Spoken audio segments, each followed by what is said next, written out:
Good morning everyone. हम लोग जानते हैं कि CSIR नेट का जो एग्ज़ाम हुआ था जुलाई 2025 में, अभी 28 तारीख को, उसकी रिस्पॉन्स शीट आ गई है। आप सभी ने अपने आंसर चेक भी कर लिए होंगे और सब ने देख लिया होगा कि हमने कितना सही किया है कितना गलत। तो मैं अभी लेकर आया हूँ इस सीरीज़ में जितने भी क्वेश्चंस आए थे उसका सॉल्यूशन। तो सबसे पहले मैं कवर करने जा रहा हूँ फिजिकल केमिस्ट्री का पार्ट, और फिजिकल केमिस्ट्री में क्वांटम केमिस्ट्री को सबसे पहले कवर कर रहा हूँ, क्योंकि अभी मैंने पिछले वीडियोस में क्वांटम केमिस्ट्री के PYQs लास्ट ईयर के क्वेश्चन सॉल्व करवाए। तो अब हम इस साल के क्वेश्चन सॉल्व करते हैं क्वांटम केमिस्ट्री का। तो पार्ट बी से जो क्वेश्चन आए थे क्वांटम केमिस्ट्री में, हम सबसे पहले उसको सॉल्व करेंगे। ओके, तो हम देखते हैं कि सबसे पहले जो क्वेश्चन आया था पार्ट बी से, एक क्वेश्चन था कि for an eigen state psi of a time independent Hamiltonian. ठीक है, ये बोला गया था क्या कि एक आइगन स्टेट है साइन जिसका टाइम इंडिपेंडेंट हैमिल्टोनियन है। इसके लिए साइन और साइन स्टार साइन के बारे में पूछा गया था। साइन क्या होता है? Wave function. और साइन स्टार साइन क्या होता है?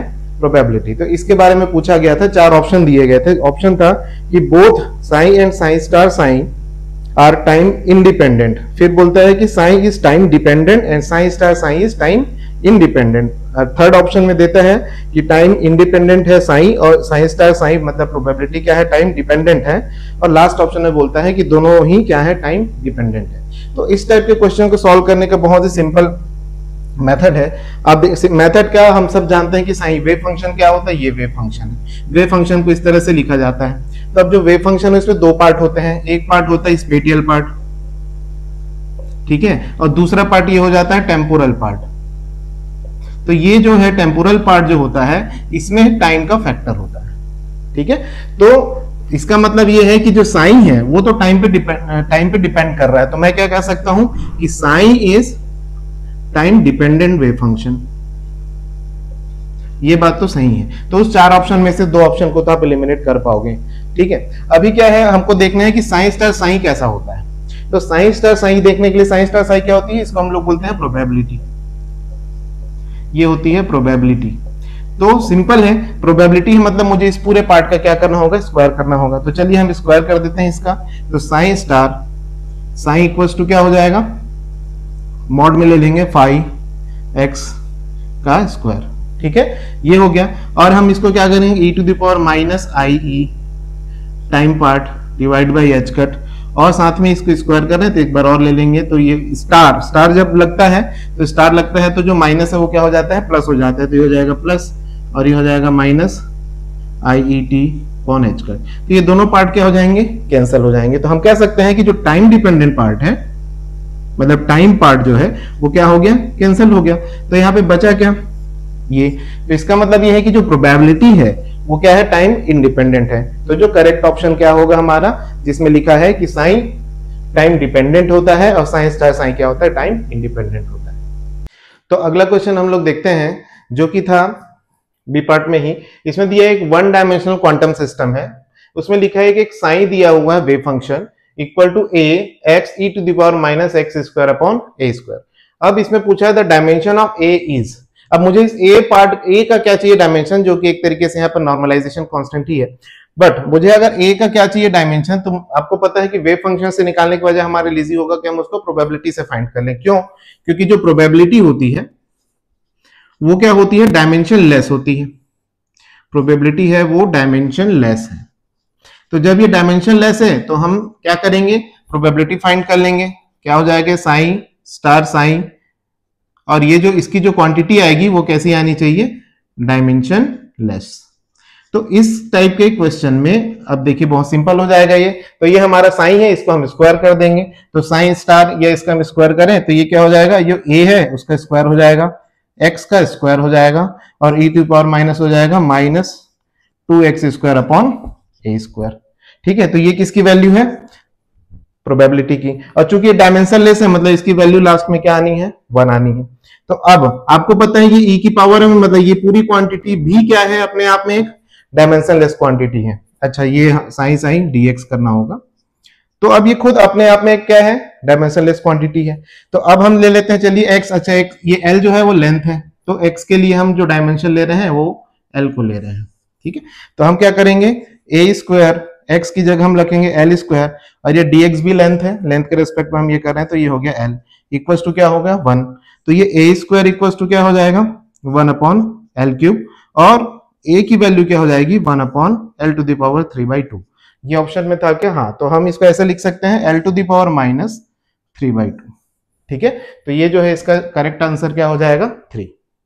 ठीक है, तो इसी तरीके से अगर डायमेंशन वाला क्वेश्चन आता है तो बहुत इजीली इसको सॉल्व किया जा सकता है। तो अगला क्वेश्चन देखते हैं जिसमें पूछा गया था, जो 2 मार्क्स का आया था, ये बेंजीन का जो स्ट्रक्चर है इसमें लुमो कौन सा है। तो इसमें दो ऑप्शन करके दिए थे, A and B, B and C, C and D, इस तरीके से। इसको सॉल्व कैसे करना है, मुझे इसमें पूछ रहा है लुमो। तो आपको पता है कि बेंजीन का जो स्ट्रक्चर होता है उसमें कितने एनर्जी लेवल होते हैं। बेंजीन में 6 कार्बन होते हैं, और सिंपली मैंने एक मेथड पहले बताया हुआ है कि किस तरीके से हम बेंजीन के लेवल्स निकालते हैं। तो लेवल्स कैसे निकलते हैं, देखिए ये कॉर्नर पार्ट को आपको इस तरीके से लेवल बनाना रहता है। तो इसमें टोटल 6 लेवल्स है। तो ये हो गया sin 1, ये हो जाएगा sin 2, sin 3, sin 4, sin 5, sin 6। तो मेरे पास 6 लेवल है। तो जो ये 6 लेवल है इसमें इलेक्ट्रॉन कहां कहां है और कितने हैं। आपको पता है कि बेंजीन में कितने इलेक्ट्रॉन होते हैं, 6 इलेक्ट्रॉन। तो 6 इलेक्ट्रॉन को हम सबसे पहले इसमें फिल कर देंगे इस तरीके से। तो ये वाला जो लेवल है ये हो जाएगा होमो, हाईएस्ट ऑक्यूपाइड मॉलिक्यूलर ऑर्बिटल, और जो ये वाला पार्ट है इसको हम क्या बोल देंगे, ल्यूमो। ठीक है, अब ये वाला पार्ट हो गया लूमो। तो हमको क्या करना है, अब लूमो का हमको पता है कि ये हो गया, हमको ये इसमें से देखना है कि क्या होगा। तो हमको इसके लिए क्या फाइंड करना होगा, नोड फाइंड करना होगा, है ना। क्या फाइंड करना होगा, नोड। तो नोड का फॉर्मूला क्या होता है, n-1। अब n कैसे निकालेंगे, यहाँ पर n1, ये n1 हो गया, ये 2 हो गया, ये 3 हो गया। तो नोड कितने निकल जाएंगे, 3 - 1 = 2। तो 2 नोड है यहाँ पर, है ना। तो हमको इसमें फाइंड करना है कि 2 नोड किसमें है, तो उससे हमको उसका लूमो का एक्चुअल स्ट्रक्चर पता चल जाएगा। तो सिंपली हम देखेंगे, ए में देखते हैं कि कितने नोड है।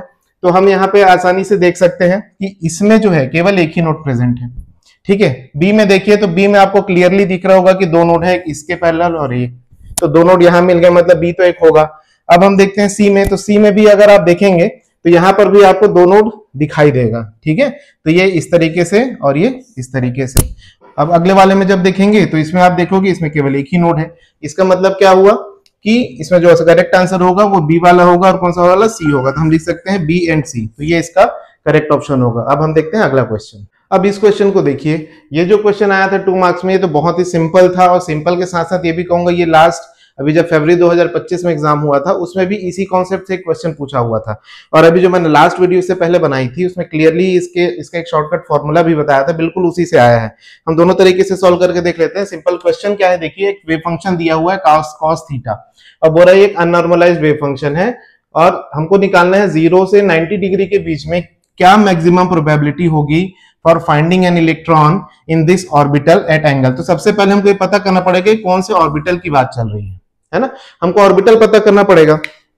तो ऑर्बिटल कैसे पता करना है, तो इसके लिए पहले तो हमने शॉर्टकट देखा हुआ था। आपको पता है कि अगर कोई भी फंक्शन हो, ये cos थीटा दिया हुआ है, तो वो pz ऑर्बिटल का है। ये हमने पहले ही देखा हुआ है शॉर्टकट में, है ना, कि जब भी ये cos थीटा है सिर्फ, तो ये कौन सा ऑर्बिटल होता है, pz ऑर्बिटल होता है। अब मुझे इसको सॉल्व करना, या तो फिर ऐसे भी सॉल्व कर सकते हो, जब भी वेव फंक्शन क्या होता है इसका, हम जो एक्सप्रेशन लिखते हैं कैसे लिखते हैं, cos, है ना, l माइनस मॉड m, और ये क्या हो जाता है, थीटा। अब यहाँ क्या दिया हुआ है, cos थीटा। तो हमको क्या देखना है कि l और m क्या होगा, तो यहाँ cos की पावर में क्या है, 1 ही है। इसका मतलब l माइनस मॉड m की वैल्यू क्या है, 1 है। इसका मतलब सिंपली क्या है, l की वैल्यू 1 है, -0 = 1, और l की वैल्यू 1 का मतलब ये होता है p ऑर्बिटल, और m की वैल्यू 0 का मतलब ये होता है z एक्सिस। मतलब ये किसकी बात चल रही है, pz एक्सिस की। तो pz एक्सिस में हमको बताना है कि किस एंगल पे इलेक्ट्रॉन के होने की प्रोबेबिलिटी सबसे ज्यादा होगी। तो सिंपल है, आपको पता है ये pz है, pz ऑर्बिटल इस तरीके से होता है, और इलेक्ट्रॉन के होने की प्रोबेबिलिटी सबसे ज्यादा कहां होगी, z एक्सिस पे ही होगी। तो हम कह सकते हैं कि अलोंग z एक्सिस सबसे ज्यादा प्रोबेबिलिटी होगी। तो अब बताओ कि इस z एक्सिस से और कितना एंगल होना चाहिए जिसमें प्रोबेबिलिटी सबसे ज्यादा हो। तो ऑब्वियसली जब z एक्सिस की बात चल रही है और प्रोबेबिलिटी यही ज्यादा है, तो वो डिविएट क्यों होगा, तो इसका मतलब 0 डिग्री एंगल होनी चाहिए। तो इसका जो आंसर होगा जिसपे सबसे ज्यादा प्रोबेबिलिटी होगी वो क्या होगी, 0 डिग्री। ठीक है, तो ये इसका करेक्ट ऑप्शन था। तो बहुत ही सिंपल ये क्वेश्चन था।